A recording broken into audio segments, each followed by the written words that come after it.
candy? Can you tell me which picture is a candy?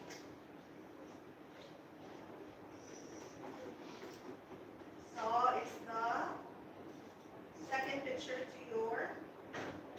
your left. Okay. And then British term for candy? Sweets.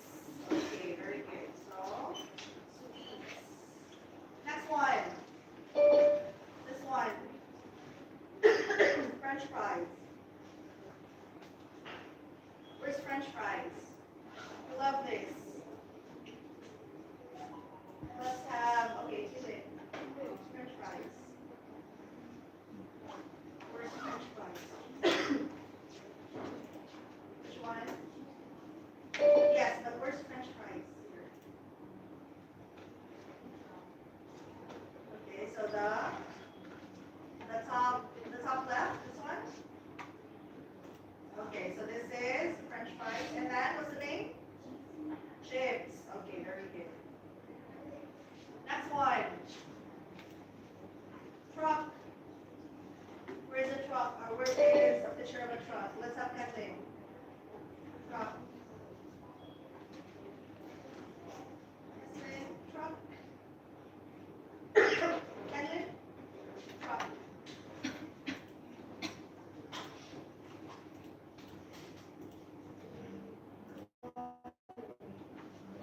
Sorry. Now where's the picture of a truck first? It's on the left or on the right? And on the left, so this one, right? Okay. And then, what is the British term for the word truck? British term for the word truck. Can you tell me? Truck? Yes. Lorry. Okay, next one. Let's have the other meat, medium blue. Eraser. So which picture is an eraser? On the, okay, on the left, bottom left. Okay, so there. So this is an eraser. And then, what is the British term for the word eraser? All right, rubber, very good. This one should be rubber. Okay, next one. Mail. Where's a picture of a mail? Let's have mail part. So on the right, okay, which part? Which one on the right? Bottom right, this one? Okay, so. Okay, very good. So the English term, I'm sorry, let's answer this one first. Okay, pose. Next one, soccer. Soccer. Where's a picture of soccer? Let's have one. Okay, left. How many? Which picture? The first, second, third, fourth? The third pole. The third picture, okay? And then English term. British English. Soccer or? What's another name for soccer? Football. Okay. All right, let's go someone from online then, man. Yes. Okay, all right, so number 10. So cookie. Which picture is a picture of a cookie? Is under the sneaker. Okay, so it's under the picture of the sneakers. Okay, and then what's a different term for cookie? Is biscuit. Okay, very good. Biscuit. Okay. All right, so there you go. So everyone, in your listening examination, so always take note that some of these words you may be able to read them, you may hear them in your recording. But then again, even if you know what the word is,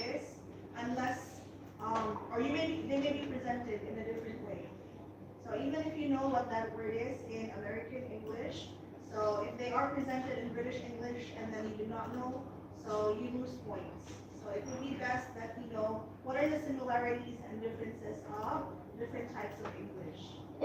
Most of the time you will be hearing British English in the listening examination because the test itself is made in the UK.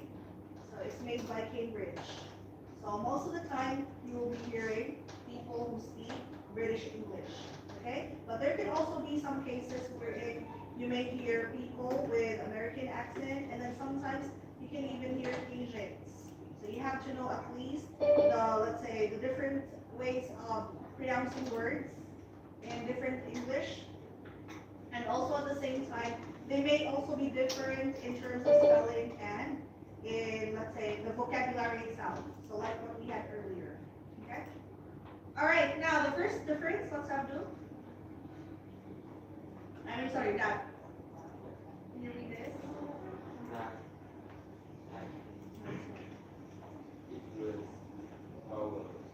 Okay, so in the English language, regardless of the accent, we always have 26 letters, or there are 26 letters of the English alphabet. Okay, so 5 of them are what we call vowels. Okay, so what are the vowels again? Let's have fun. What are the vowels? A on the top. Next one. E. I. Next one. O and U. Okay, so these are called vowels. Now, even if there are only 5 vowels, they actually have different sounds. Okay, so you can categorize their sounds according to either long or short, but sometimes they may also be pronounced differently. Okay, so let's say that the correct word is like. Let's say this is what you like. Alright? But in some cases, in other languages, or not language, in other accents, so you may, or some native speakers pronounce this as lake instead of like. Alright? So again, this is because of their accent. So even if they speak the same language, so they may have differences in pronunciation, specifically vowels. So let's say that this is the correct answer, like, but you happen to hear the speaker pronouncing it as lake. You may read, instead of writing like, you may write the word lake instead. Correct? So there. So this one is not correct. So just because you hear it pronounced as lake, so you may also write it as lake. Understood? Okay, so another example. Let's have, what's your name again? Yes? What's your name again? Okay, can you read this? How do you read this? Cook, right? How about this one? There, okay? So let's say that the correct answer is the word cook, but you hear the speaker pronouncing it as kick. So instead of writing cook, you may write kick. So you lose points. Alright, so this is why when you do the listening examination, and not only listening, you have to understand the question. You have to understand the context, the meaning of the statement, for you to identify. Let's say if the answer, or let's say if the question is completion question. Alright, so in completion question, you can already tell what type of word is missing through context and grammar. Alright, so if it wouldn't make sense if you write the word kick, so do not write the word kick just because you hear it as presented, or let's say even if you hear this word, maybe because of accent, that is why they pronounce it as kick instead of cook. Okay? Questions? Clear? Alright, so always take note, consider meaning of the statement, consider the meaning of the question, so that you can pick the right answer. Okay, next one. Alright, let's talk about long stop. Okay, so this is very common in American and in British accent. Okay, so typically this refers to T. So this is one pronunciation of the letter T. Alright, so if you can't still remember, we have different, or let's say T is pronounced in different ways. So let's say in American accent, T becomes soft D, if T starts a syllable that is not stressed, right? So for example, this word, let's have someone read this. Let's have B in white. How do you read this?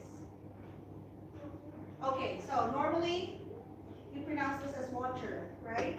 So we pronounce it with the true T sound. But in American accent, they do not pronounce it as water. So they pronounce it as water. Okay, soft T or soft D. Okay?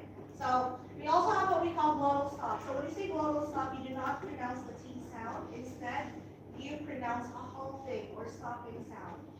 Okay? So I need you to listen to this. We only have none. Let me know if you can hear the video. Hi. Okay, all right, none.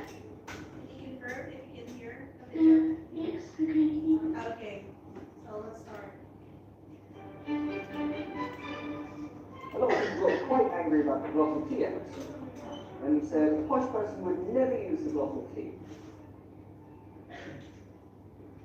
Actually, this isn't true.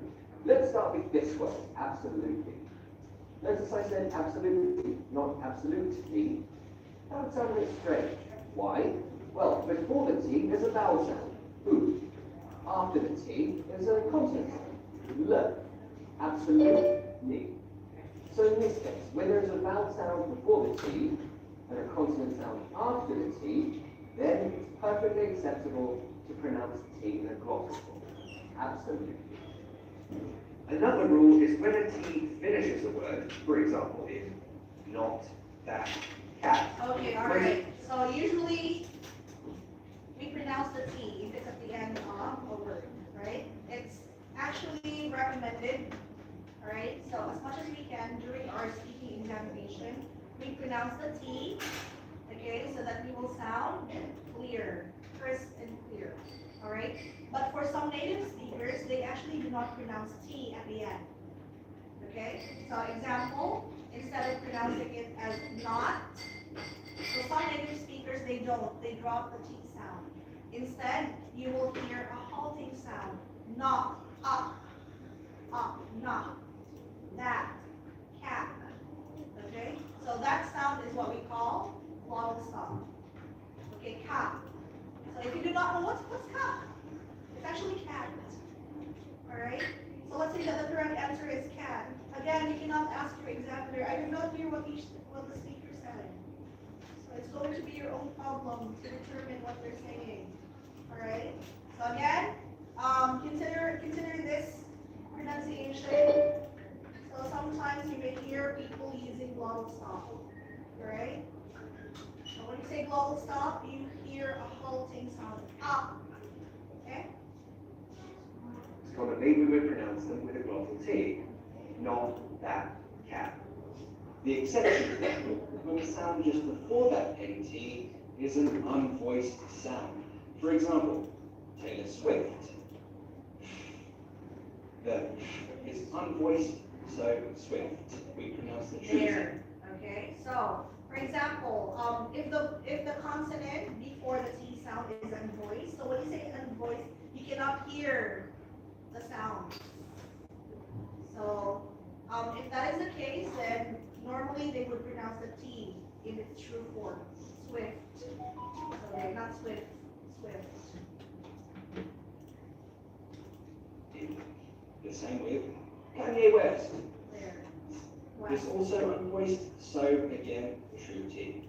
When there is a T at the beginning of a word, for example, two terrible twins, Okay, so of course we pronounce these as true T.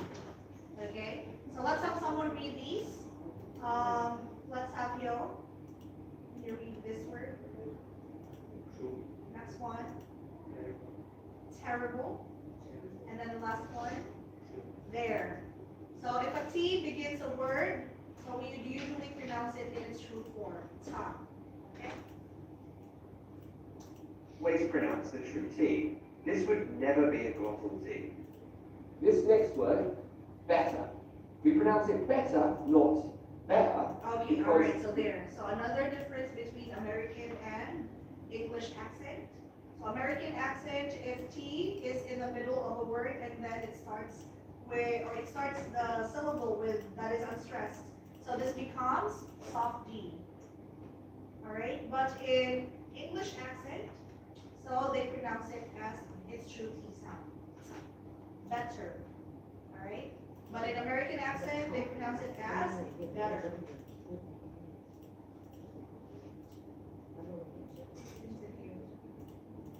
T separates two vowel sounds, F and F. When the T separates two vowel sounds, you pronounce it the true T way. Better, not better. Other examples of this are words like water, hotter, and Twitter. There. We Okay, so in English accent, in British accent, they would pronounce them as true T. Ta. Okay, let's have someone read these. Let's have, who else have I not called? Okay, Luke. The back.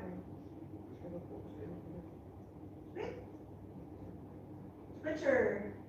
Again. This one. Hotter. And then. Okay, all right. But in American accent, they pronounce it as salty, Twitter, hotter, water. Okay. wouldn't use a glottal T because the T separates two vowel sounds. Mountain. We say mountain, not mountain. Why do you think? Well, there's a vowel this side, and there's a consonant sound this side. Mountain. So in this case, when the consonant is before the T,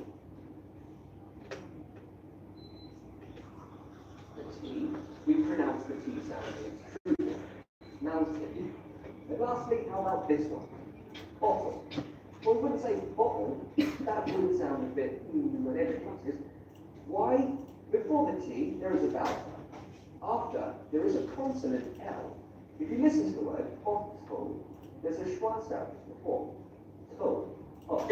So really, the T separates two vowel sounds. For this reason, we would pronounce it bottle or bottle. Now try these words. Okay, all right. So let's try to pronounce this. Let's have, let me see, over here. Okay, Dan, can you read this word? Again. Okay, United States. United States. Okay, what about this word? Let's have, here. Is someone here? Someone? Are you with us? Yes. Okay, you're online. Can you read this word for us? How do you read this? Motivate. Okay, very good. Motivate. Next word. Motivate. Let's make it more difficult. Let's try these phrases. Okay, phrases. Okay, let's have. Who are here? What's your name again here? What's your name again?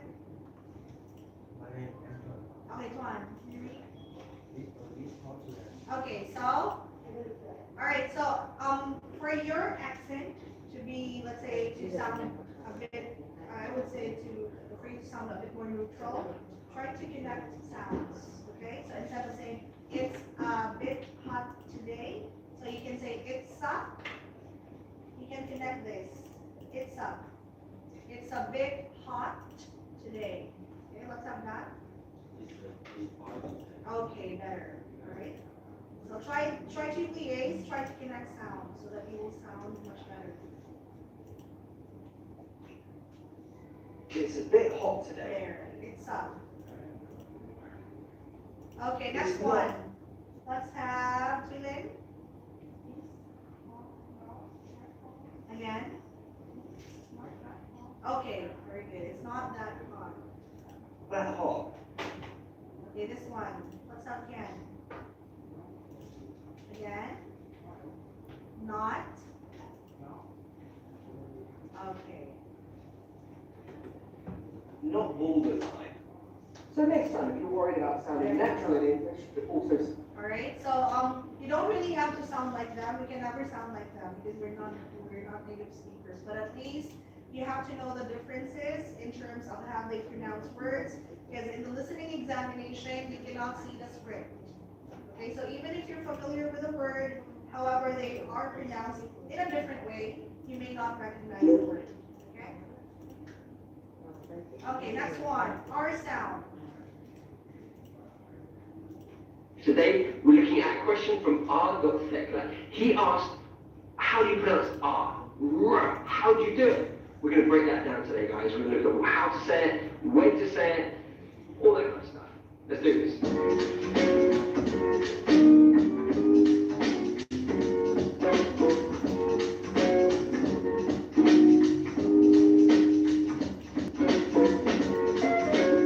Okay, first of all, let's get the sound. It's a voiced sound, so you're going to feel a vibration in your throat. Now, the key thing here is your tongue. Your tongue is So so... R is a consonant that is voiced. Okay, you can hear the sound clearly. Ra.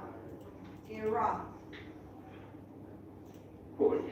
It's hovering in the middle of your mouth, okay, so it's not touching anything, and you draw it back to create the sound. R, okay, r, it's not touching anything. My tongue is there, and it kind of comes back and down to create that sound. Really, really, and I'm feeling a vibration just here. Really. Imagine a motorbike, right? You're revving the engine. That's the sound that you should be making, okay? Now we have it in 4 places. We have it with a single R, for example, right, rate, really, etc. Right, rate, really. We have it with a double R, so carrots or parrots. Same sound there. We also have it with a WR, so wrong, wrong, or right. The same sound. Wrong, right, written, etc. And finally we have it with RH, so for example, rhyme and rhythm. So as we said, lips slightly open, tongue in the middle of your mouth and pulling back and down, and there should be a vibration in your throat. Now, what's important to know? Well, it's important to also know when not to say the R sound. In received pronunciation, in the Cockney accent, in many British English accents, we don't say it when it's at the end of a word. So car, for example, or far, it's not car or far. Okay, all right, so there. So one big difference between American and British accent is the R sound at the end of a word. Okay, so Americans, wherever the R is, they would always pronounce the R in its true form. However, in British accent, in many British accents, so if a word ends with an R, they normally drop the R. So they would not pronounce it. Okay? So instead of pronouncing the word car, so with an R at the end, so they try to, or they usually would drop the R. Ka. Okay? Far. Better. So they do not sound the R sound. Only in a West Country accent would you use that in a British accent. In American English, we have the rhotic R, so yeah, you would pronounce it, but in British English, it's non-rhotic, so we don't say that R. Also, if the R is followed by a silent E, for example, fire, then we're not pronouncing the R or the. So if R is preceded by a vowel, they also do not pronounce R. So fire, there, desire, they don't R, they do not roll their R's. There. You're not pronouncing that R because you have an E right after it. And then if the R is followed by a consonant, we also don't say that R. So think about work. It's not work. Well, it is in a West Country accent, but only in that one. In most other British accents, it's work. Or girl. It's not girl, it's girl. So 3 examples there when we don't use the R. When it's at the end of a word, when there's a silent E straight after it, and when there's a consonant after it as well. Now, when we have an R at the end of a word and a vowel at the beginning of the next word, Okay, the so R... this is also confusing because in some British accents, they would use an R to link one word to another. Okay, so even if there are no R's, so even if the words or phrases does not have any R's, so when they pronounce them, they use an R to connect one sound to the next one. Okay? which moves over to the beginning of that second word. So, for example, 4 apples, 4 apples. Okay, all right. So usually for non-natives, they would pronounce it one by one. 4 apples. Okay? But native speakers, they link sounds. So example, the word for, so it ends with an R. They would normally link the R sound to the next vowel. So instead of saying 4 apples, pronounce the 2 words separately. So they would pronounce it by linking the R to the A sound. 4 apples. So there. So let's have someone read. Let's have Phong. Again, link. Link. Do not say one by one. 4 apples. 4 apples. Okay, so there. I can say it like that, but when we use it in spoken English, it's 4 apples. There. 4 apples. So it's almost 4 apples. So this is actually the reason why you would say that native speakers speak fast. They actually don't speak fast. They link sounds. Alright?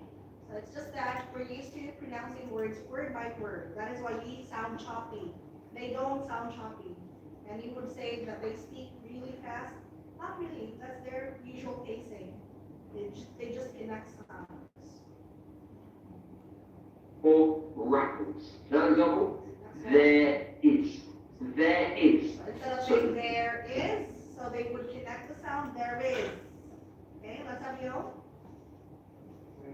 Okay, so there. You can actually also apply this in speaking. There is becomes there is. There is. There is.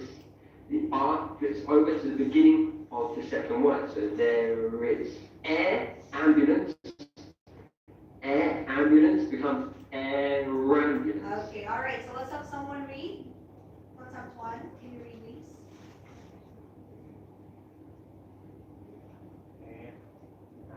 Again, connect. Air ambulance.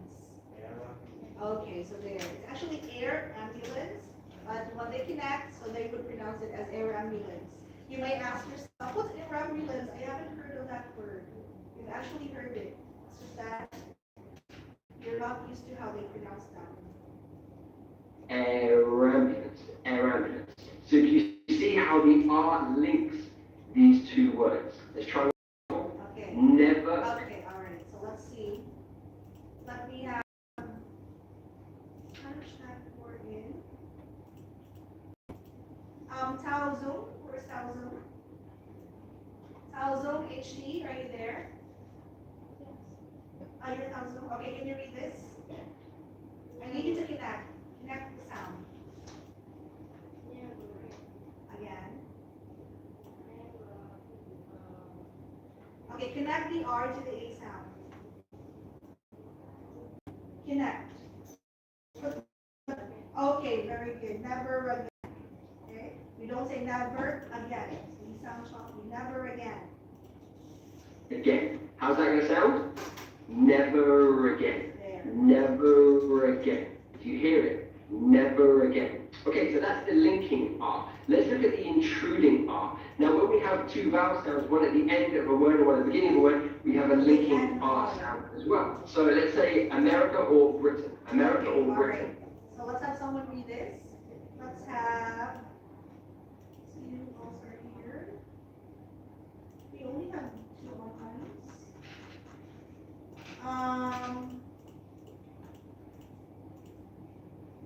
Okay, let's have. Okay, let's go back to 1. Can you read this phrase? Then, America or British. okay, all right. So usually we would say America or British, all right? But in British accent, they may put an R to link sounds. Okay, so let's listen to him. It's not America or Britain, it's America or Britain. There. America. So instead, they would add an R sound, even no R's. So they would add an R for them to link sounds. America or Britain. Roar.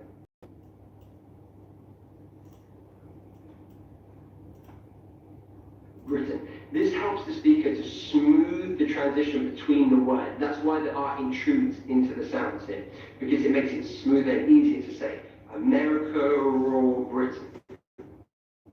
Okay, what about saw it? Saw or it? Saw it. Okay, so I there. saw it. I saw it. So you may ask yourself, what was he saying? What saw it? It's actually saw it. So they would put an R between the words saw and it. So saw it. Seen the film? Yeah, I saw it. So you hear the way that the R intrudes there to blend those sounds together. Really useful technique there, guys. If you're interested in learning more about that, then I've done videos on YouTube. Today, we're looking at a question from R. He asked. Okay, all right. So that's another difference. So next one would be. So sometimes the word may be different. Okay, or they may use a different term. So for example, let's say that this word here, so who can read this? Let's have a can. Who can read this?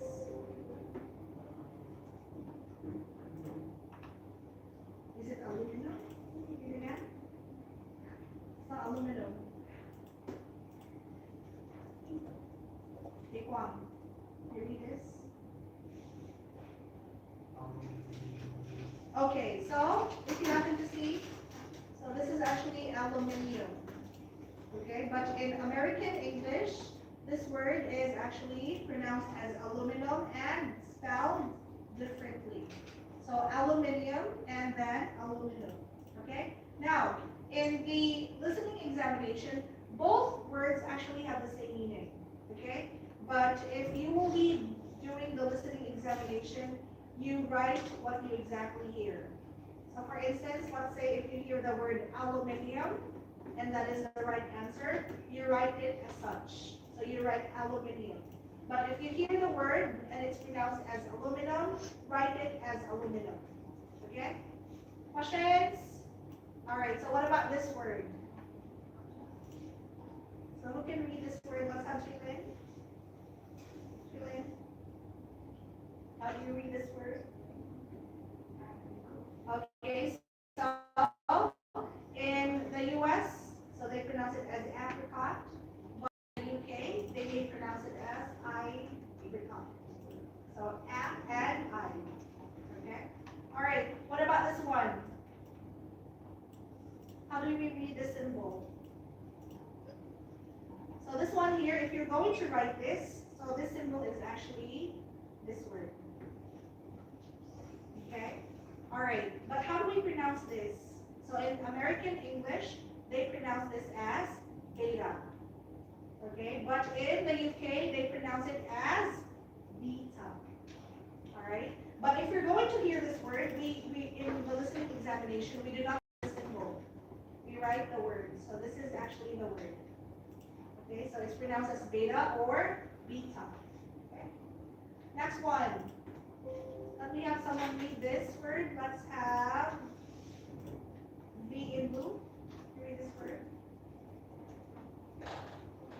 Okay, cordial. So in the US, this is pronounced as cordial. All right, but in the UK, they pronounce it as cordial. So cordial, cordial. Okay. Next one. Let's have Tan. How do we read this word? Again. Okay, that's the British pronunciation. So they pronounce this as fillet. Okay? But in the US, they pronounce it as fillet. Okay, so fillet, fillet. Okay? So what's fillet? What do you mean by fillet? Let's have hand. What's fillet? So it's like small, it's like thin slices. So when you slice fish, and then you would like to slice it in thin slices, so you fillet the fish. You take up the bone from the fish.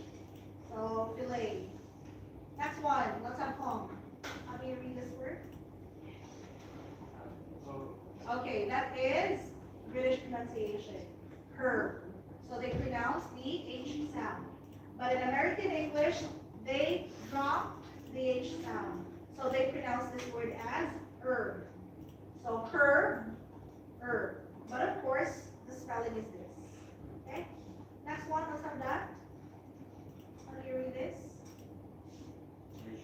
Okay, again. Leisure. Okay, so that's British pronunciation. But in American pronunciation, American English, leisure. Okay, so leisure, leisure. This is the spelling. Okay, they have the same spelling, but different pronunciation. Next one. Let's have V. V. Can you read this? Okay, so you either pronounce it as root, that is the British pronunciation. What about US? Route. So root or route. Okay. Next one, this word. Let's have coin. How do you read this coin?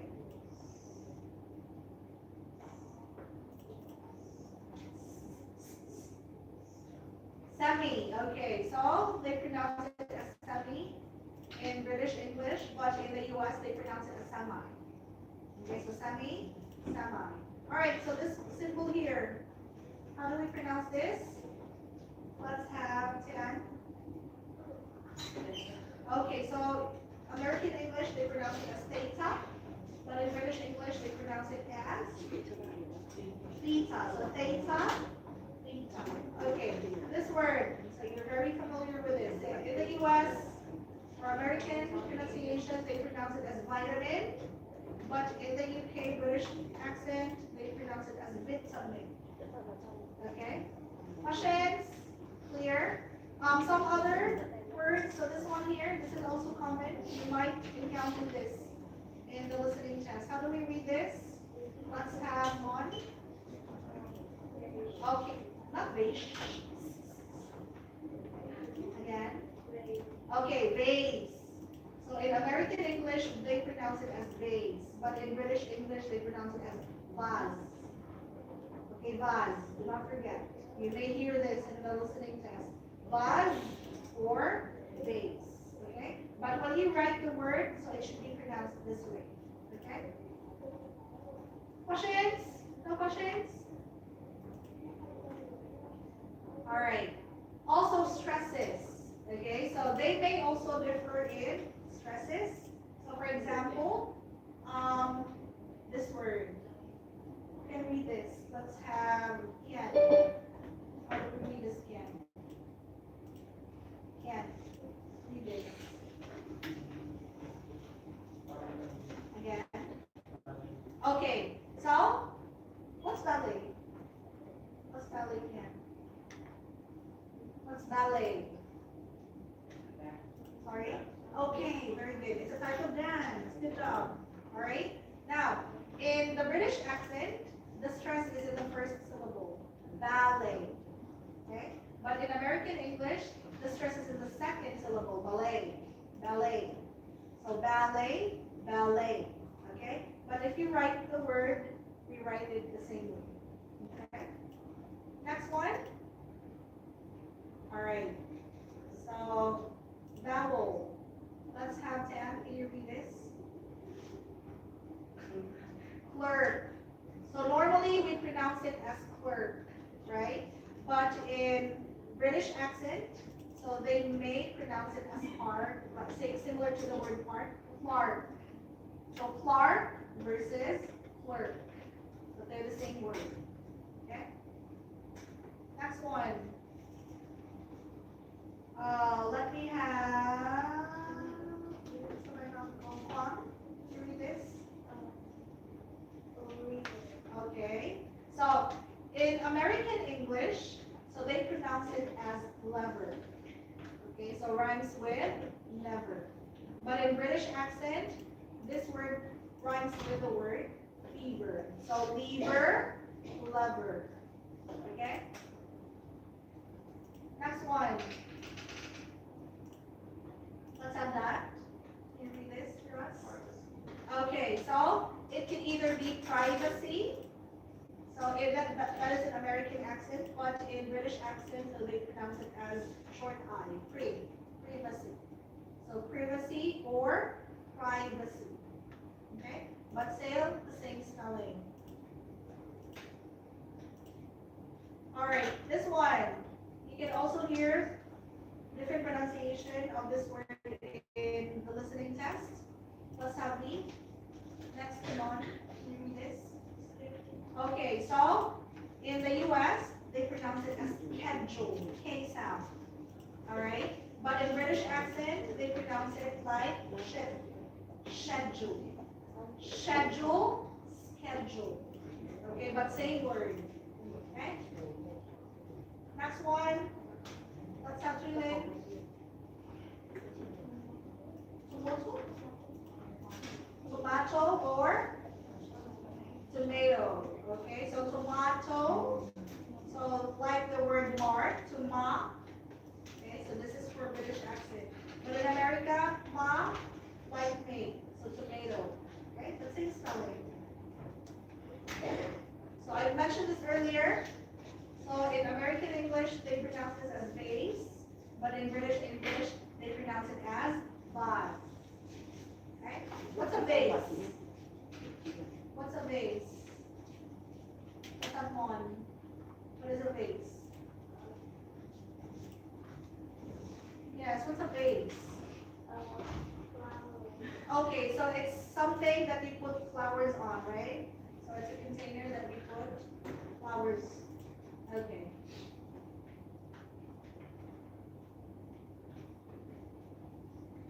All right, so next one. So let's talk about difference in. Let's get this.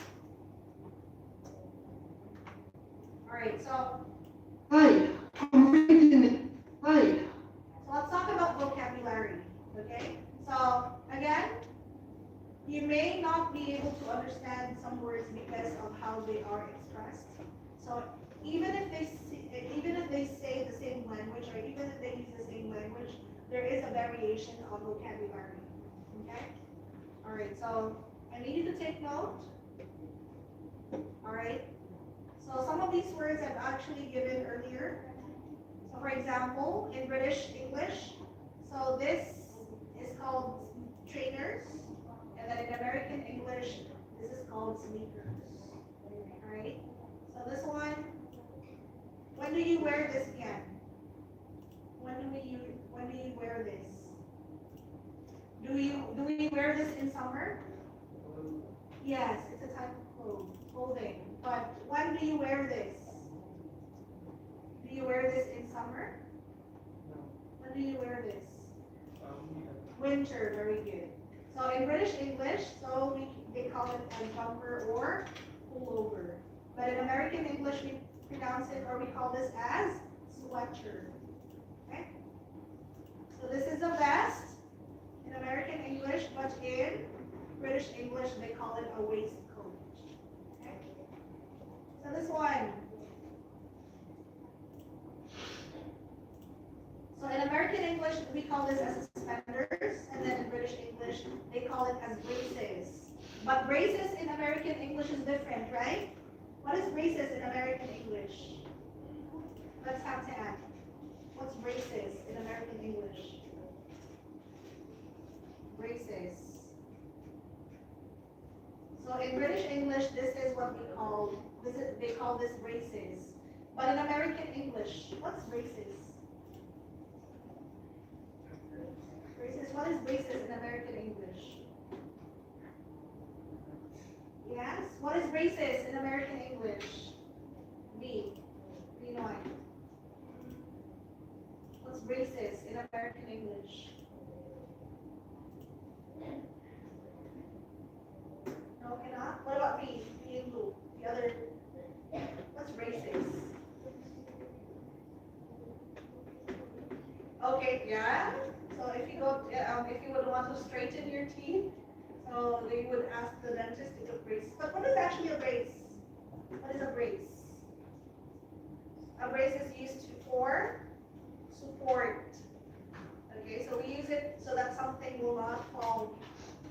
So that's braces in American English. Okay.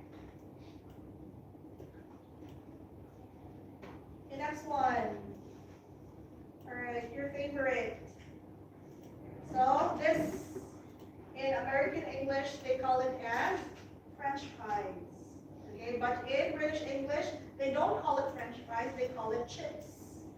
Okay, but in the US, their chips is this, like potato chips in American.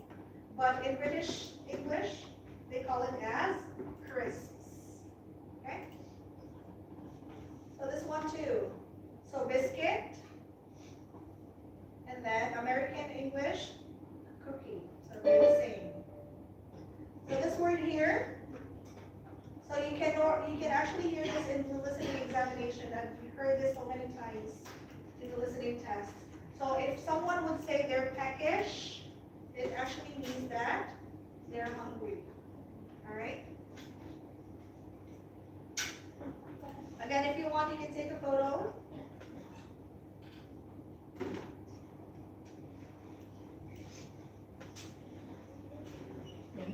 Especially the new ones.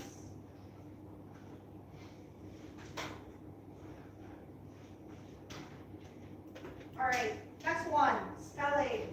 All right. If you're going to spell a word either in American or British way or British English way, both are correct. Okay. But I think most of you, or let's say I personally, I would recommend using American English, right? Because they're shorter. All right. So for example, the word color. So in American English, so you just spell it this way. Okay. So this one, airplane, American English. So we're actually more used to using American English. So you just take it as such, okay? But if you have to write them in British English, it's actually also. So this one, check. What is a check? What's a penguin? What's a check? What is a check? Yes. What's a check? What is a check, guys? Yes, check could be like this. But this one, what is a check? Let's have pen lock. What is a check lock? Yes. What's a check? This one, what is this? A ticket? It's not a ticket. What is a check? You can tell me. What's happened? What's a check? Where can we see a check? Where can we get a check? From the bank. Okay, so in the past, if you would like to, if you have a big amount of money, all right, so instead of giving or instead of getting the money, you would write a check instead. Okay, so normally we get this from the bank. Okay, so if you spell check this way or this way, so they're both correct. Okay. Next one, words ending with T-E-R. For example, the word theater, centimeter, kilometer. So in British accent, or I mean in British English, so instead of T-E-R, they would write it as T-R-E. Right? But both are correct. So also the color grade, so E-Y and then A-Y. Questions? No questions on this? I hope you remember. Okay, next one. All right, so British English, we call this plant. Okay, but in American English, we call it an apartment. So this is an entire apartment building. So this one, they call it block of flats. Okay? So also, in terms of floors, so they also, in this one here, they call this ground floor in British English. And then their first floor is this one. Okay? But usually, this would be our first floor or ground floor. Right? So again, when you say ground floor, in British English, they mean the first floor, the bottom floor. But the second floor, this is their first floor in British English. Okay? Then you can take a photo, take a screenshot, especially hope those who are forgetful.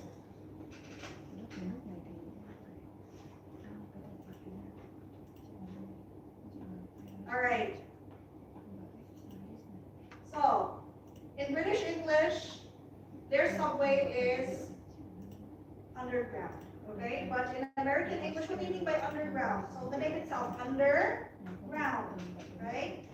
But in British English, underground means a type of transport, okay?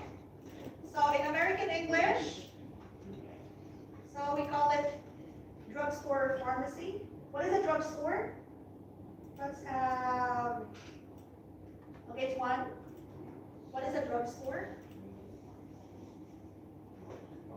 Yes, what is a drugstore? What's a drugstore?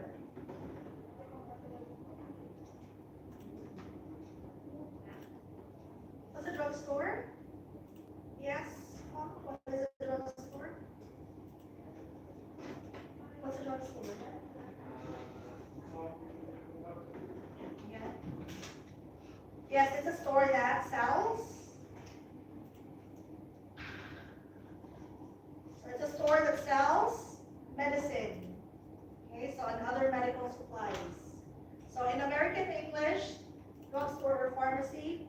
British English, they call it as chemist. So this is also very common in the listening test. Okay? All right. This one, I don't think we have this anymore, but in the past, so this is somewhere that people go to if they want to make a call. So this is what we call a phone booth, but in British English, this one is phone box. Okay? This one is also very common in the IELTS test. So when you form a line, so this is what we call a line, form a line. So this is in American English. But if you happen to hear the word queue, so it actually means to form a line. So take note of the spelling, as this is actually very common in the listening and in the IELTS examination test. All right, so another one. So in British English, so they call this a torch. But in American English, what is a torch in American English? What is a torch in American English? Okay, so torch like wood, and then there's fire. So that's what a torch is in American English, right? But this one here, this torch here, in American English, they actually meant flashlight. So same as this one, mobile phone or cell phone. In the US, they do not call this a mobile phone. They call it a cell phone, right? Rubbish, and then garbage or trash. Bin, and then trash can. Again, you can take a photo or take a screenshot.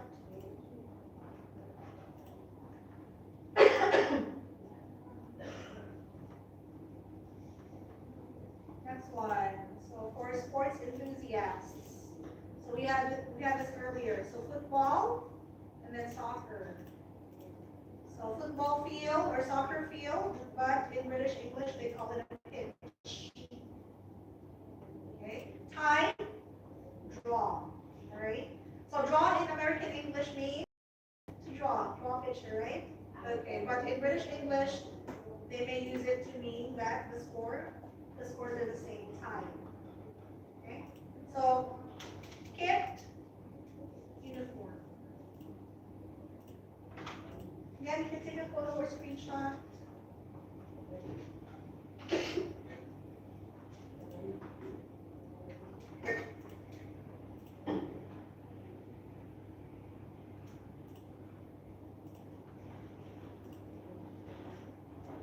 All right. So if you happen to hear the word motorway, this is actually a motorway. All right. So it's the same as highway in American English. Pavement. What is a pavement? Let's have you. What is a pavement? Yo. Yes, it's a pavement.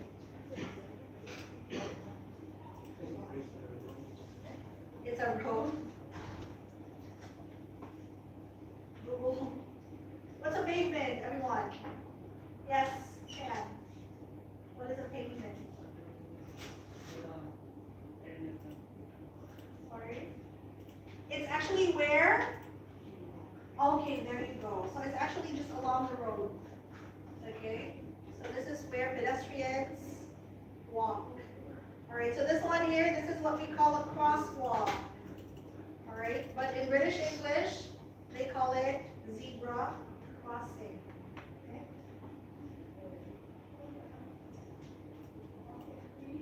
Alright, questions? Do we have any questions? No questions? Okay, alright, so everyone, so I will be giving you some listening exercises. I need you to get a sheet of paper.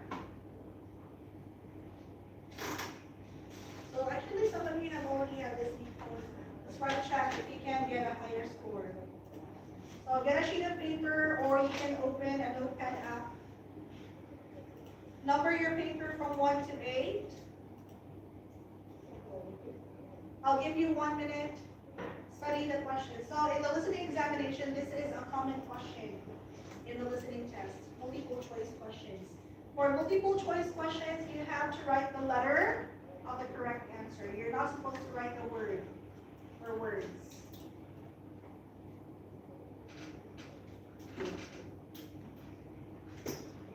I'll be playing the recording for a few seconds. I'll ask someone from online. We have Talan, right? Talan, can you hear me? 0724B, Talan. Talan is sleeping. Talan. Talan is gone. Let's have, okay, we have Nan. 0426. Yes, teacher. Okay, let me know if you can hear the recording. Hi, I'm reading this really interesting. There you go. Yes. Is it okay? Can you hear it? Yes. Okay, everyone, thank you. Let's start. An article about the human body. Yeah? Well, we know all about that from biology lessons. No, we didn't learn much at all at school. They're discovering loads more things all the time. Really amazing things. Did you know that only about 1/10 of the cells in your body are really you? The rest are bacteria. What? I'm not really me. No, of course you are you, but you also have millions or trillions of bacteria in you. No, they're mostly really helpful. Someone did an experiment to see if animals can live without bacteria, and he found that a lot of them died or had to have a special diet. Animals need bacteria to digest food, you see, so we're better off with bacteria. Unless the bacteria are bad. Unless they are bad, but they're nearly all good. Oh yeah, and going back to cells, do you know how many cells you have in your body? Quite a lot, I'd say. A good few. Yeah, but how many? I don't know. I'm not mathematical. 7 octillion. That's 7 plus 27 noughts. I knew it was a lot. Okay, that's an amazingly huge number, almost impossible to imagine. But the really weird thing is that most of the atoms are empty space, just air or nothingness. And if you took out the empty space, you could fit your body inside a tiny cube which measures 1/500th of a centimetre on either side. That's a box measuring 0.002 of a centimetre on each side. You'd be much too small to see. I can imagine that. It sounds like something that would happen in a really bad Hollywood movie. You know, a mad scientist goes, I'm going to extract all the air from your body. Okay, enough facts for one day. But don't go. One last thing. Did you know? No. Did you know that you probably have mites in your eyelashes? Mite? In my eyelashes? Uh-huh. What are mites exactly anyway? Yeah, they're very small creatures, like insects, only not insects. They're about 1/3 of a millimetre long, so you can't really see them. These particular mites live in eyelashes and eyebrows. But in mine, Well, maybe not. Only about 50% of people have them, and more older people, so you might not have any. Anyway, they're completely harmless. They just eat dead skin. yeah, right, harmless. I really would have preferred not to know that. Sorry. I mean, really?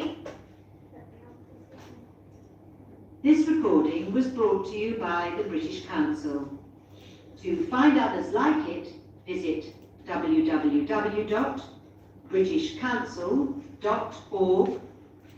www.britishcouncil.org/Learn English Teens. Okay, all right. So let's answer. Who would like to volunteer? Online, you can raise your hand if you want to answer. Anyone from online? None? Okay, so let's have tag. Number 1. Letter. Okay. Can you call another person?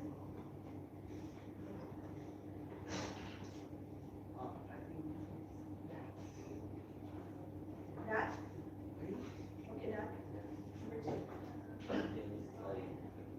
Next one. Call someone.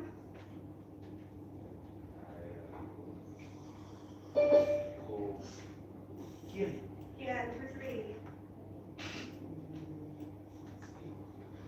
Call someone again. Okay, call number 4. Letter. Okay. Next one. Call someone. Call someone. Cool? Okay, cool. Number 5. Letter. Okay, next one, number 6. Call another person. Okay, Guam. All right. Call someone. Call someone. Okay, B. Okay. Number 7. Call another person. Okay, number 8.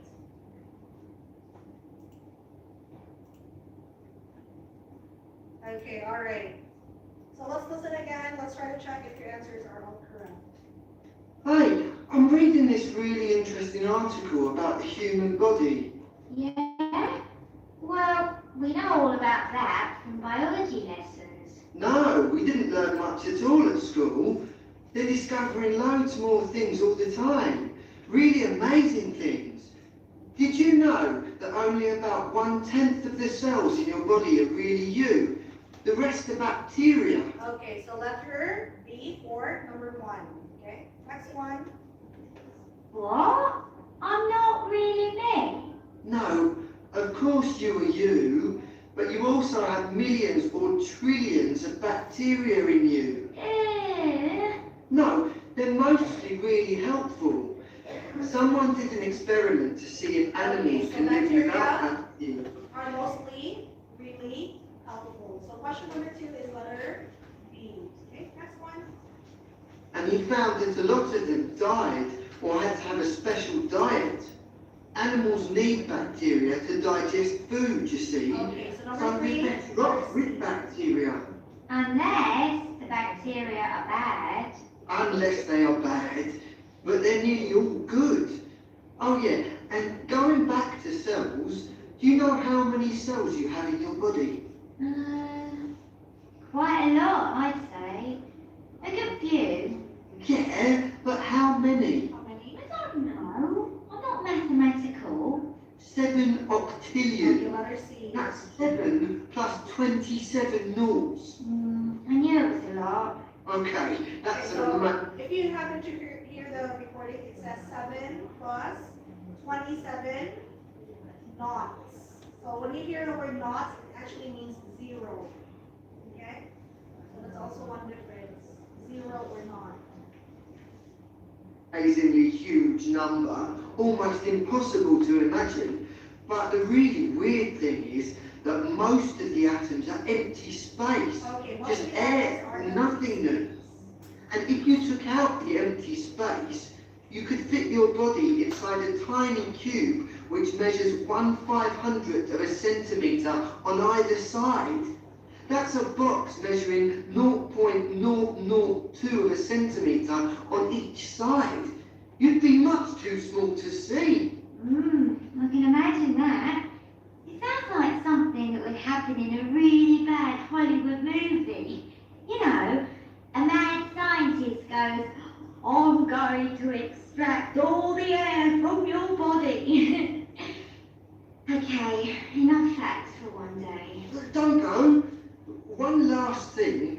Did you know? No.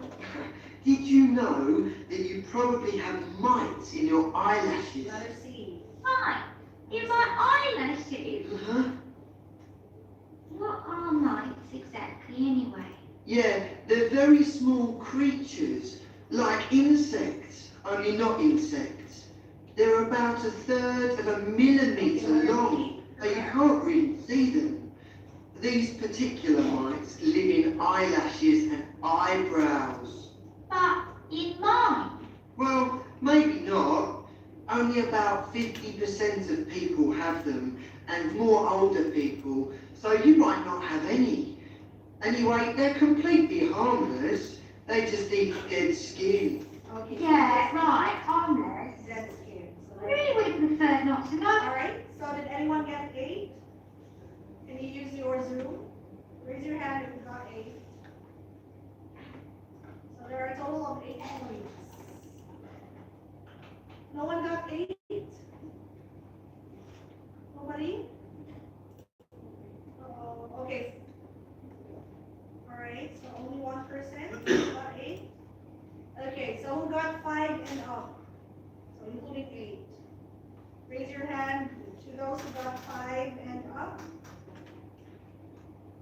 So we only have, how many?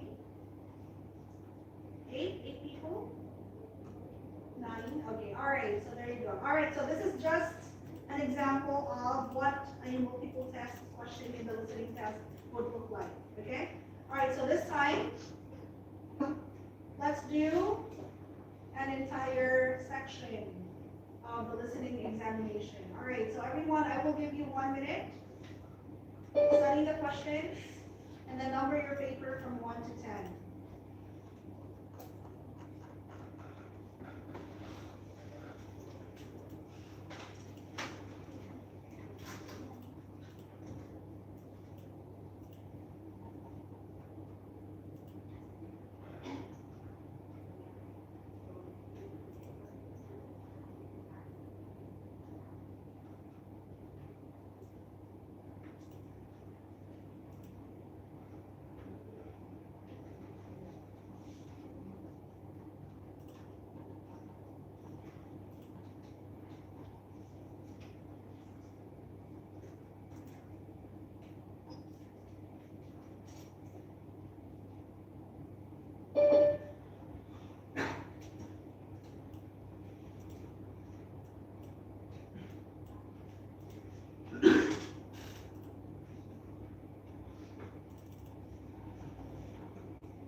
Alright, so what kind of question is this? Questions 1 to 7. What question type is this? What's that read? Questions 1 to 7. What kind of question is that? Table completion, very good. What about 8 to 10? You got? What kind of question is 8 to 10? What kind of question? So 1 to 7 is table completion. What about 8 to 10? This is what we call sentence completion. You're going to complete sentences. Alright, so pay attention to the word number or the word count. Okay? Alright, so everyone, let's begin hear a number of different recordings, and you have to answer questions on what you hear. There will be time for you to read the instructions, and you will have a chance to check your answers. The recordings will be heard only once. The test is in 4 sections. Record all your answers in your test book, and at the end of the test, you will be given 10 minutes to transfer your answers to a special answer sheet. Now turn to section 1. Section 1. You will hear a student union representative talking to some new students. First, you will have some time to look at questions 1 to 7.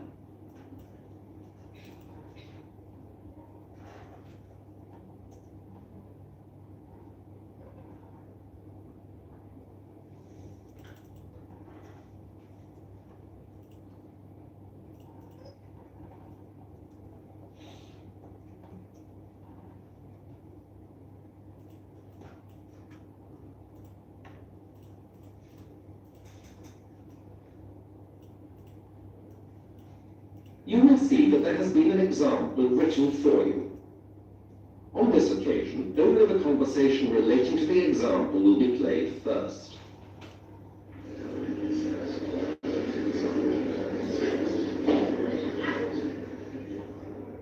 Hello everyone, and welcome to Portsmouth University. If you'd like to split into small groups of about 10, a guide will take you around campus. The first thing they'll show you is the most important, where to get food. Okay? Into smaller groups now. The guide's here on the left. The questionnaire is about food on the campus, so the word food has been written in the gap. Now we will begin. You should answer the questions as you listen, as you will not hear the recording a second time. Listen to the talk carefully and answer questions 1 to 7. Right, 9, 10, that's about right. Okay, let's start. As the coordinator said, we'll look at where to eat on campus first. The principal place to buy food is here, the main refectory. As you can see, this is large. It holds about 500 people, so it's very busy. What can you buy here? They always have a good choice. Usual choices are vegetarian, fish, pasta and salad, as well as a main choice menu, including the budget choice. Sometimes they do special menus for a week. Last week it was Chinese food. I remember they had some wonderful choices. Of course, to get the best choice, you need to get here early. The main hall is open from 11:30 to 2:30, but by about 2, the choices are rather reduced. Unless you like chips and pies, that is. The budget menu is always available. What's the cost here? Well, it varies from about £1.50 for the budget meal to £3. It sounds expensive, but if you eat here, you probably won't want to eat so much in the evening, as the portions are huge. Okay, so much for the refectory. The next place to eat is the cafe near the arts building. That's here on the map. This is small, much smaller, with only space for about 50 people. It's also a shop, so it's very busy all day. It's open from 9 in the morning until 6 in the evening. What can you buy here? Well, really only tea, coffee, hot chocolate and sandwiches. The cost of a meal is about £1.15. One nice thing about here is that you can surf the internet while you eat, absolutely free, as long as you're a customer, of course. There are 6 computers for customers to use. Oh, I said there's a shop too. It sells all the usual things, chocolate, newspapers, sweets, cakes, and bottled drinks. It's very convenient. Another nice place to eat is the bar area in the theatre. Again, this is small, but there's more space than the cafe and no shop, so it tends to be less crowded.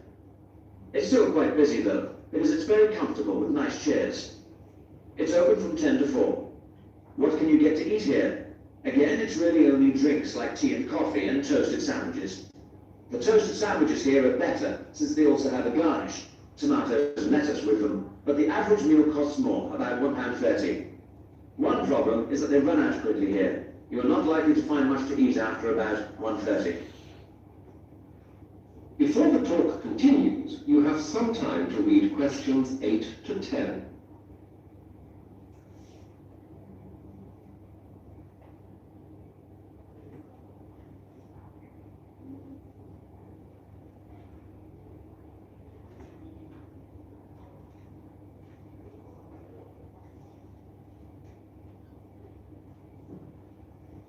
Now listen carefully and answer questions 8 to 10.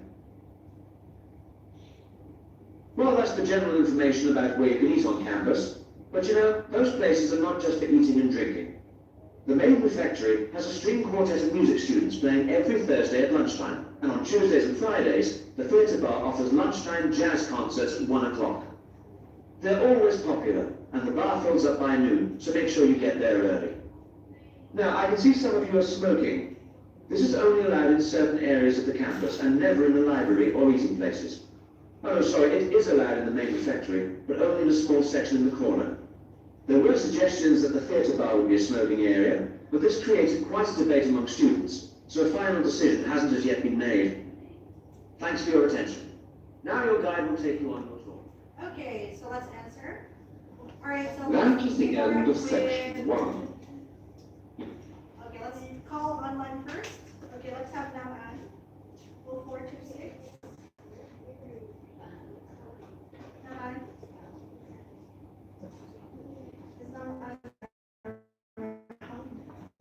0426.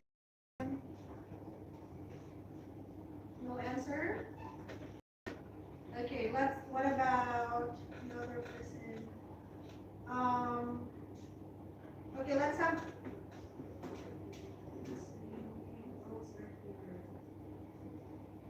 Okay, tell Anne. 0724.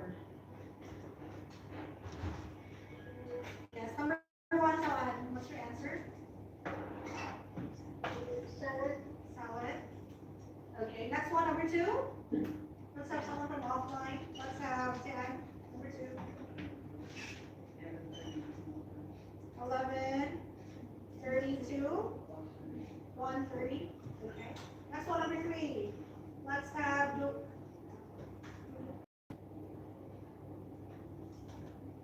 Miss number 3. What about number 4?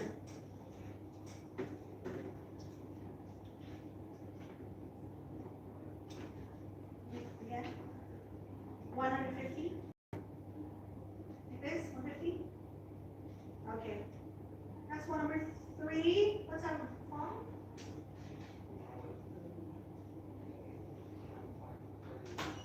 1.20.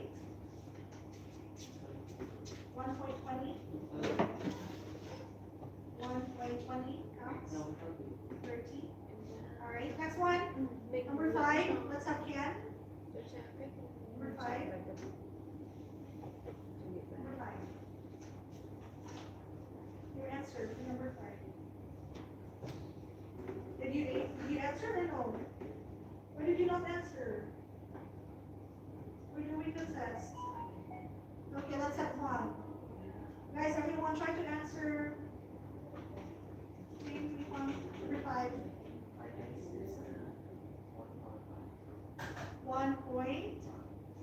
1.50.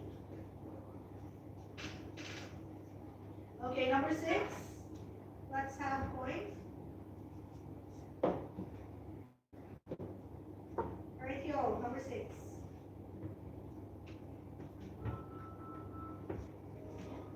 Answer? Okay, now Anne, are you there now? Yes, teacher. Okay, number 6. What is your answer? Number 6. Again, My answer is teacher. the answer? Like this, the answer. Okay, next one, number 7. Let's have B. What about Mon? Number 7.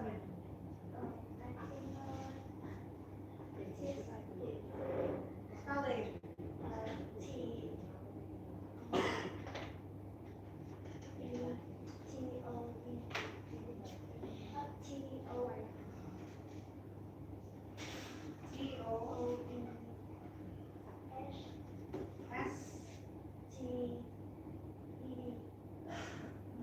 Okay, next one. Number 8. Let's have Sophie.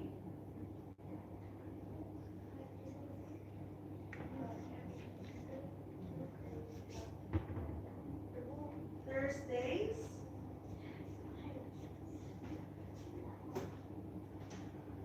Lunchtime. Okay. Next one, number 9. Let's have B. E, the other E, come back. 1 hour, 1 o'clock. Okay, number 10. 10.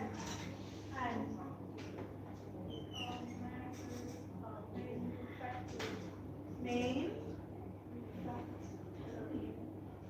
Okay, all right. So let's listen. I'm trying to check if the answers are correct. You will have half. Set. You is the most important. Where to get food. Okay? Please divide into smaller groups.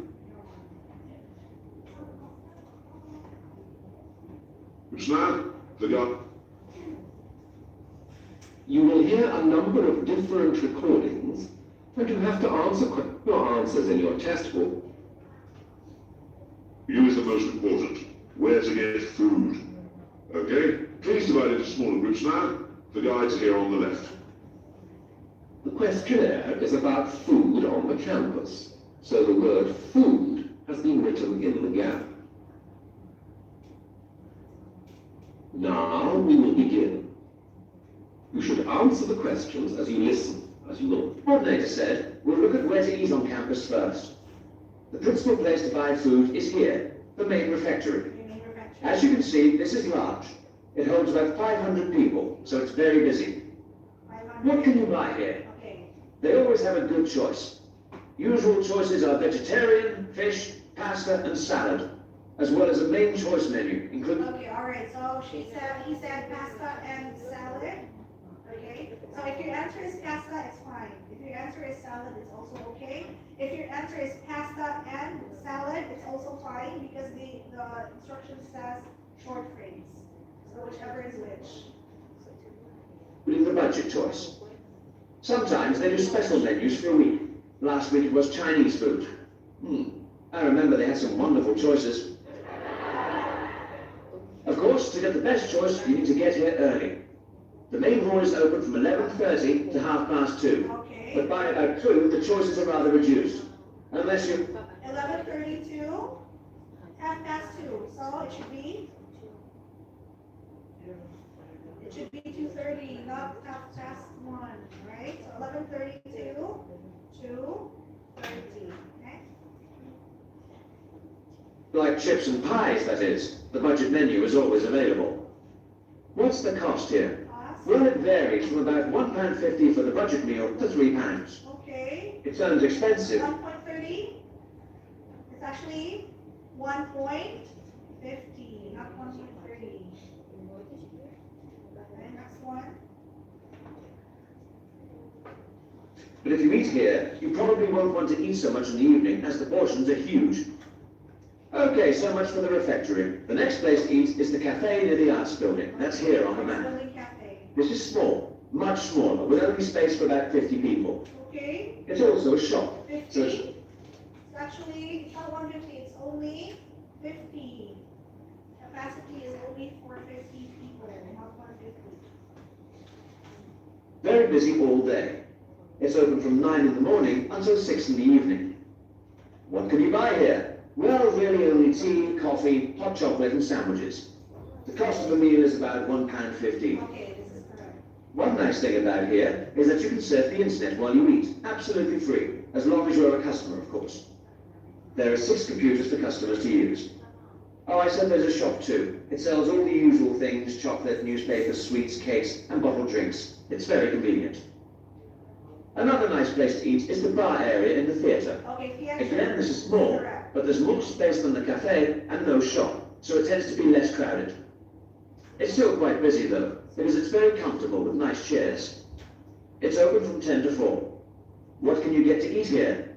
Again, it's really only drinks like tea and coffee and toasted sandwiches. Okay, toasted Toasted sandwiches, but the spelling not correct. Toast. It's not E, it's A. Toasted. Okay. Toasted sandwiches. Next one. Just hear it better, since they also have a garnish. That is the end of section 1. You will have half a minute to check your answers. You will hear two students, Amanda and Bab, Meeting places. Oh, no, sorry, it is allowed in the main refectory, but...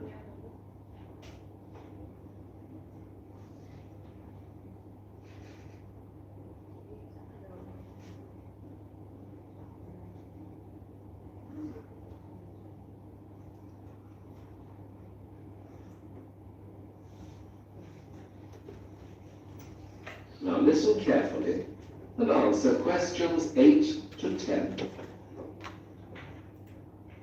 Well, that's the general information about where you can eat on campus.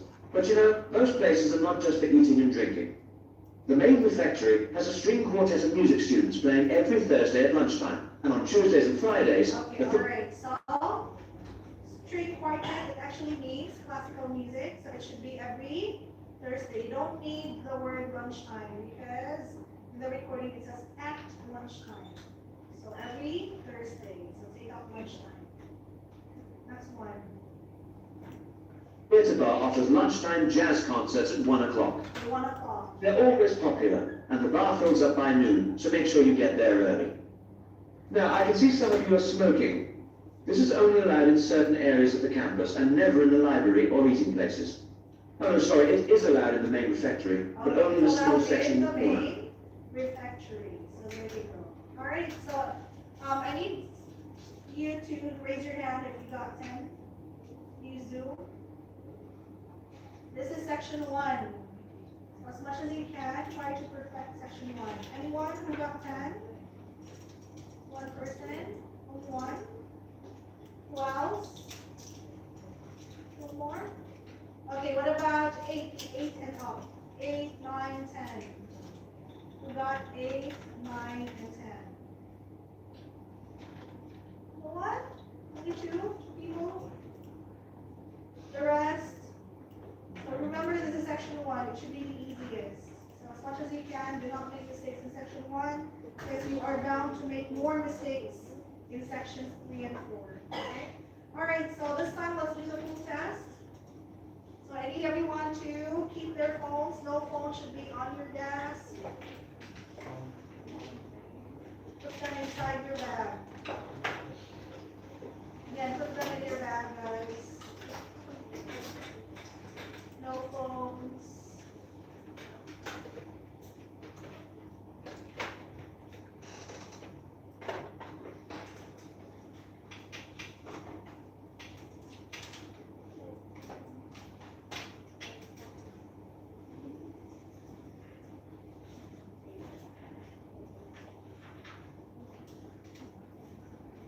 Alright, so while everyone's preparing, let's also check if everyone can hear the recording. Let's have Nam. Are you there? Easy. Okay, let me know if you can hear the recording. Yes. You will hear a telephone conversation. There you go. Yes, okay. Okay, alright, so this is the link.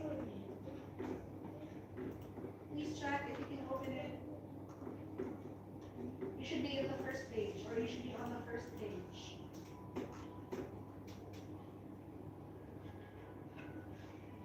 Can you open the first page?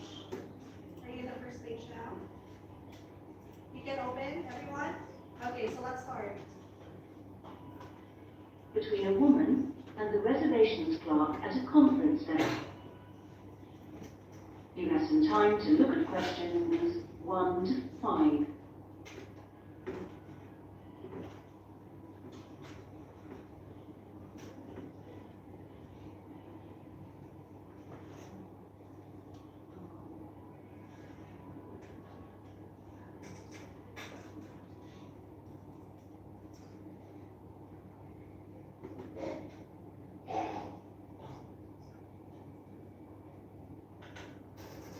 You will see that there is an example that has been done for you.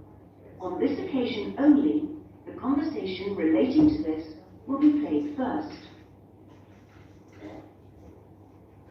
Conference Centre reservations. Good morning. Hi, I'm interested in the computing conference next month. Future directions in computing? Yes, that's right. The title of the course is Future Directions in Computing. So, Future Directions has been written in the space. Now we shall begin. You should answer the questions as you listen, because you will not hear the recording a second time. Listen carefully and answer questions 1 to 5. Conference Centre reservations. Good morning. Hi, I'm interested in the computing conference next month. Future directions in computing? Yes, that's right. Could I ask you a few questions about it? Of course. Okay. I know the conference is for 3 days, but actually I want to attend on the Friday and Saturday only. Will that work out to be any cheaper? Let me have a look. Well, you could register for the 2 days separately, but that wouldn't actually save you very much, as it still costs £35 for each day. In fact, if you can register for the 3 days, you also get an invitation to a free dinner on Saturday night, so that's probably the better option. Right, I'll do that. How much will the fees be in that case? It's £75. All right. I'd like to register for the full 3 days. Now, can I pay that by credit card? I'm afraid not. You'll have to send a cheque to us. Or you can pay at the conference office. Fine. So it's probably easiest if I pay by check. Now then, what else do I need to arrange? Right. How about accommodation? I guess that's not included in the price. No, I'm sorry, it's not. But we do have a few rooms available for delegates at the conference centre if you'd like. Those are very cheap, but if you're interested, you'll need to book soon because there's always a heavy demand for them. They are only £15 per night, but they are very basic, and you'd have to get your own breakfast because they don't provide you with that. But it's very convenient because it's in the same building as the conference rooms. Uh-huh. Or there's a very reasonable guest house, which is £25 per night. And I think that includes your breakfast. Is it close to the conference center? It would be about a 10-minute walk away from here. I see. That sounds quite reasonable. Before you hear the rest of the conversation, you have some time to look at questions 6 to 10.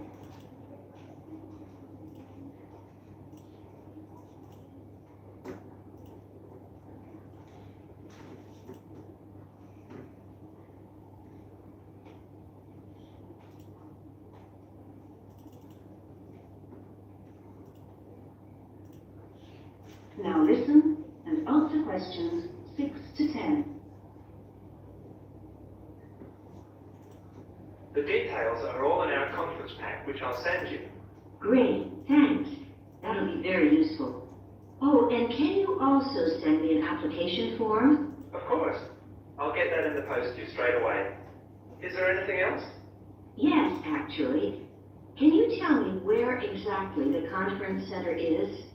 Well, it's on South Park Road, and it's right at the end of the road next to the library. It's a 10-minute taxi ride from the station, and will cost you £5. Otherwise, you can take the bus, which runs every half an hour from the station. That's the 21A, and it brings you straight to the conference centre. Right, got that. That is the end of section 1. You now have half a minute to check your answers.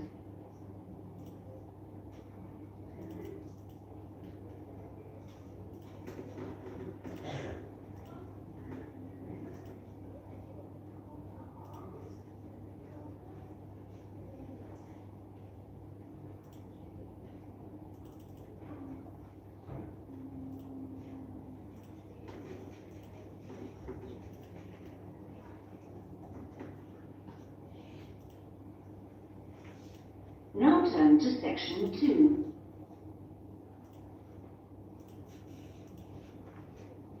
Section 2. You will hear an introductory talk to a group of temporary workers at an international travel exhibition. First, you have some time to look at questions 11 to 13.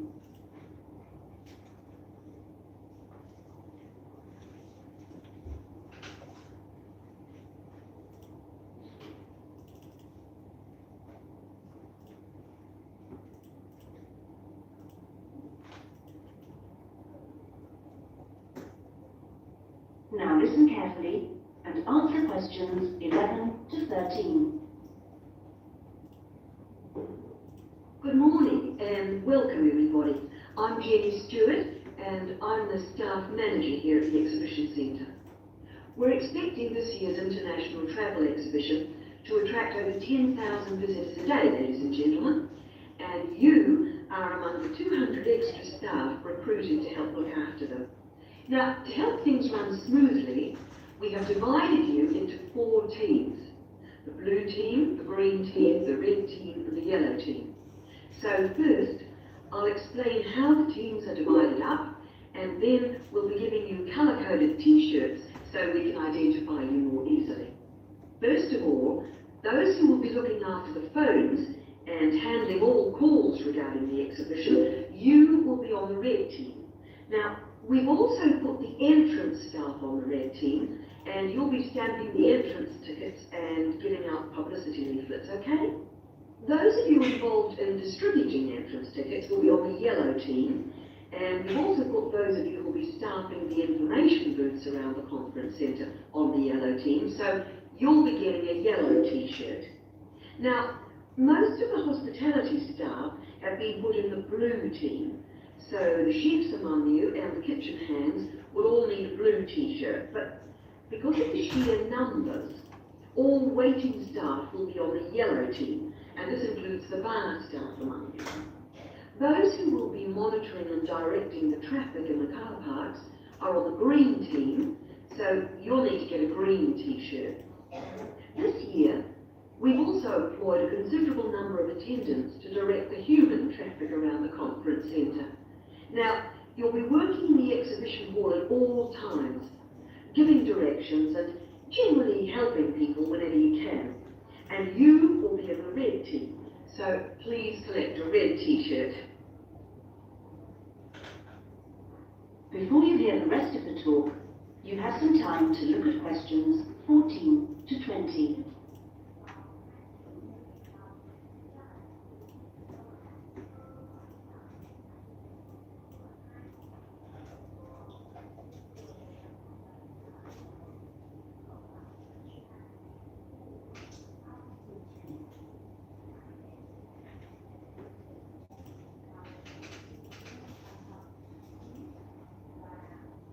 Now listen and answer questions 14 to 20.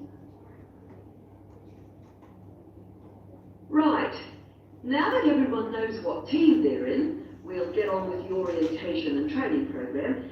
And first, I'll run through the rest of today's program, which you should have in front of you, so that you can get a general idea of what else is in store today. This introduction finishes at 9:30. And then you'll be hearing from Anne Smith. Anne works in the accounts department on level 2, and she looks after all temporary staff. And so she's the person to see if you have any problems regarding pay. Anne will be explaining when and how you get this. She will also be handing out your tax forms. And I will just stress that all tax forms must be completed and returned to Anne before your pay can be processed. Following Anne's talk, you'll hear from Peter Chen, our conference manager, and he will be going over a plan of the conference centre with you, which will help you to orient yourselves. He will also go through the security arrangements with you and show you the fire exits. Then at 10:30, there will be a coffee break in the staff canteen, which is located down on the ground floor. Now, after the break, we'll be moving to a different location for a video presentation. So instead of coming back here, we'd like you all to go to lecture room 311. You'll find it on this same level just down the hall, and there you will be shown a video about important safety issues in the workplace called Safety at Work. We'll finish off the morning with lunch, which should give everyone a chance to meet and get to know each other, and we'll be serving you a buffet lunch in the main hall, which is on the first floor from 12 o'clock.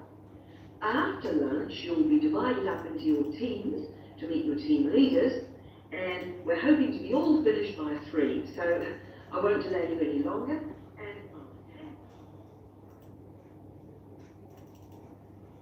That is the end of section 2. You now have half a minute to check your answers.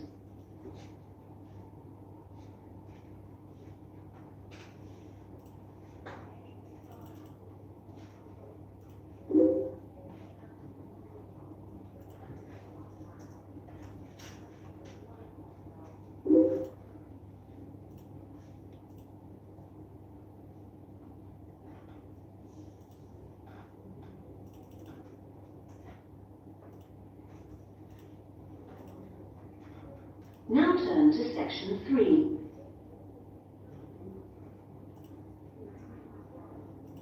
Section 3. You will hear a conversation between a librarian and an education student. First, you have some time to look at questions 21 to 27.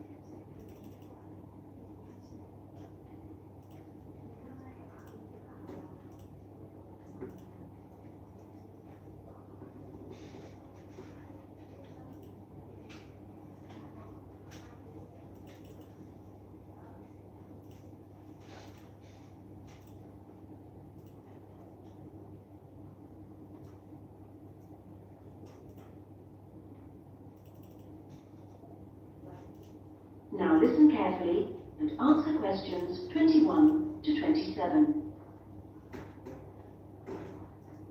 Good afternoon. Can I help you? Good afternoon. Yes, I've just transferred to the School of Education, and I'd like information about joining the library. Well, the School of Education has libraries on 2 sites, as I'm sure you know. This one here is the Fordham site, and the other is on Castle Road. And is there any difference between the 2 libraries? Not in terms of their facilities. Access to online databases and the internet is available at both sites, and each site has a range of reference materials on education. Oh, yes, I see. But the Castle Road site has books on the sociology of education and a collection of textbooks and teaching resources covering most of the subjects taught in secondary schools. Ah, right. But I'm trained to be a primary teacher, so I need to look at materials for the 5 to 11 age group. Then you've come to the right place. At Fordham, we hold material relating to primary education, as well as special needs. But, of course, you will need to familiarise yourself with both sites to make the most of our resources. You haven't mentioned periodicals. Are they held at both sites? Current issues, yes. But if you want to look at back issues, you'll need to use the CD-ROM databases, which are held here at Fordham. I see. Now, about borrowing books, I'm living out of town, so I'm hoping I can borrow quite a few items and cut down on the number of trips I have to make. Right. Well, members can borrow 2 books at a time from each site. Only 2 books? Only 2 from each site, but that's 4 altogether. Oh, I see. And how long can I hang on to them for? The borrowing period is 1 month, but of course books can be renewed. You can renew any item a maximum of 3 times. Do I have to come to the library to do that? No, you can do it by telephone or email, but you can't renew overdue books this way, only before or on the due date stamped in the book. We'll need your full name, your borrower number, and the name of the site library you borrow the items from. So, theoretically, I can borrow books for up to 3 months. Is that what you're saying? Yes, provided they're not recalled. So, what happens then? Well, sometimes an item is requested by another borrower, in which case we'd send you a letter, and you'd have to return the book within 7 working days. Don't forget, we're closed on Sundays. Okay. Before you hear the rest of the conversation, you have some time to look at questions 28 to 30.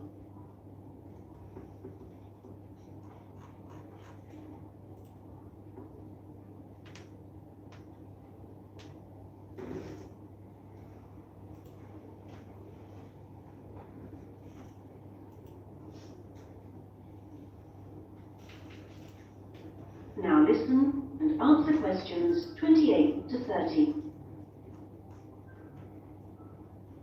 I expect it'll take me a while to find what I need. There's such a lot here. Yes, there is. But if you need help getting started, this term we're running 3 study skills workshops. Oh? What are they on? Let me see. The first one's on resources. Yes, here it is. How to use the library's resources. That includes everything, not just the print and technical resources. That sounds useful. Is there anything on using the internet? Let's see. The one on the internet for beginners was last term. This term it's finding research materials online. That sounds interesting too. What's the last one? It's a workshop on dissertations. What do you mean? How to write one? No, it's more to do with academic writing conventions. You know, writing a bibliography and how to refer to sources in your text, that sort of thing. Anyway, here's a leaflet with information about all 3. Thanks a lot. That'll be very useful. You're welcome. That is the end of section 3. You now have half a minute to check your answers.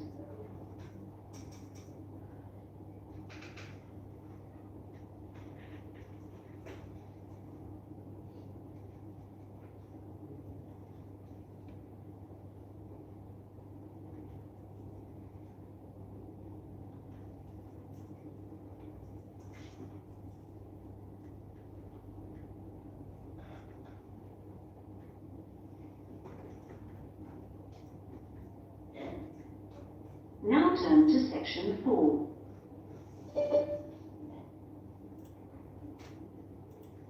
Section 4.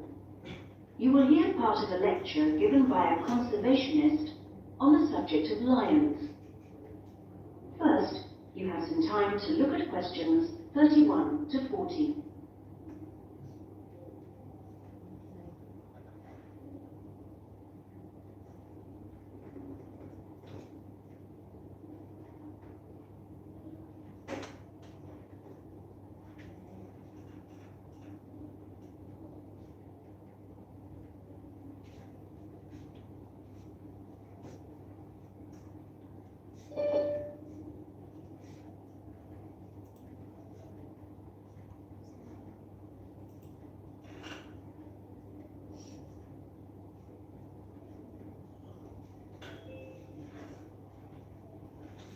Now listen carefully and answer questions 31 to 40.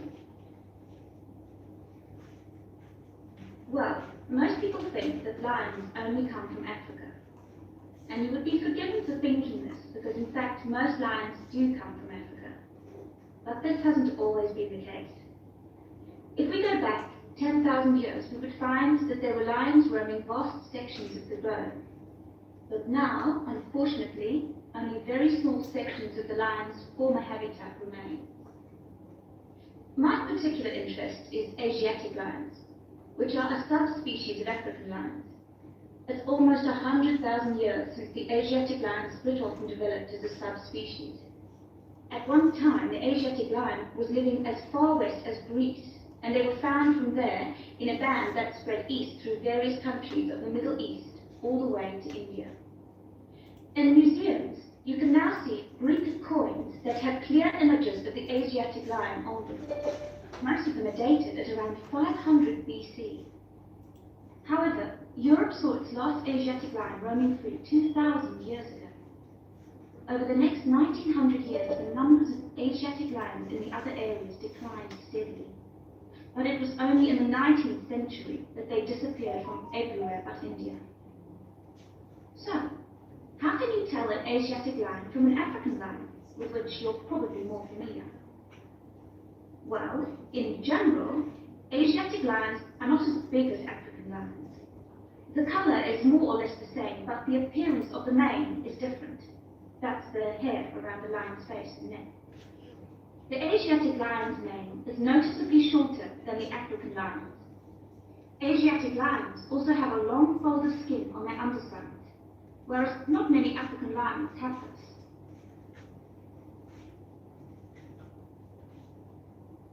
Well, I'd like to talk to you now about the Gur Sanctuary in India. That's where I've just come back from. The sanctuary was established specifically to protect the Asiatic lion. It's 1,450 square kilometers in area, and most of it is forest. There are now around 300 Asiatic lions in India, and almost all of them are in this sanctuary. But despite living in a sanctuary, which makes them safe from hunters, they still face a number of problems that threaten their survival. One of these is the ever-present danger of disease. This is what killed more than a third of Africa's Serengeti lions in 1994. And people are fearful that something similar could happen in the Gur Sanctuary and kill off many of the Asiatic lions there. India's lions are particularly vulnerable because they have a limited gene pool. The reason for this is interesting. It's because all of them are descended from a few dozen lions that were saved by a prince who took a particular interest in them. He was very wealthy, and he managed to protect them. Otherwise, they'd probably died out completely. When you see the Asiatic lion in India, what you sense is enormous vitality. They're very impressive beasts, and you would never guess that they have this vulnerability when you look at them. The Asiatic lions don't have the Gur Sanctuary to themselves, I should add. They actually share it with about 2,000 farmers. A significant proportion of the lion's diet is made up of the livestock of these farmers, goats, chickens, and so on, as much as a third, in fact.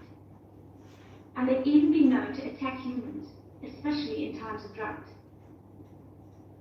One final piece of interesting information. In ancient India, one of the greatest tests of leadership for a man was to fight a lion. Now it seems, in modern India, it will be a great test to see if the lion can be saved. I'm sure this is something that all of you will share concern for too. That is the end of section. Okay, everyone, you have 2 minutes. Transfer, please.